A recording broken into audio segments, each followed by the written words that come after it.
anxious about the birthright citizenship changes. We talked about how ICE is deleting people from databases who have Hispanic sounding names. I'm reading Know My Name by Chanel Miller, and it takes me through how she influenced my life.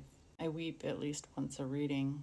I'm planning on bringing up her work for advocacy for sexual assault victims in my pre-podcast conversation with Carol Chetkovich Monday, tomorrow, who was my public policy professor and the director of the department when I was at Mills College for my bachelor's and my master's.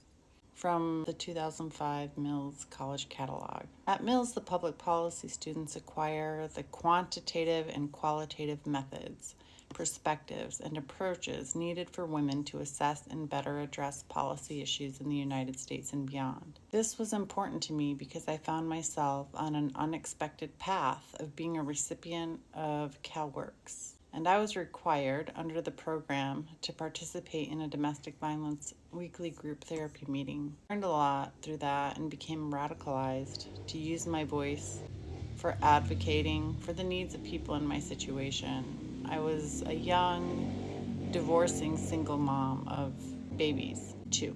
When I got to Mills, I was on the board of Parent Voices, helped initiate the Mother's Lounge on campus, did my undergraduate thesis with an organization that advocated for health care for vulnerable populations, did my master's thesis on making resources more available at the Family Justice Center in Oakland for people of different cultures and who spoke different languages. After that, I worked on the development team at the Center for Young Women's Development, totally taken by their mission and work.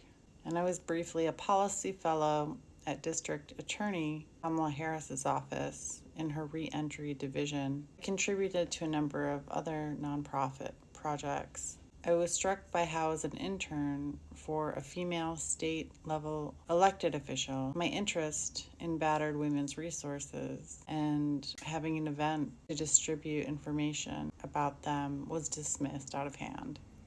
I also started the Oakland Single Parents Network, which quickly gained traction and community support, but I found myself unable to sustain the momentum. My self-care practices were unraveling or non-existent. I hadn't yet built them up. And I realized I needed a different kind of nourishment. I turned back to music. It welcomed me.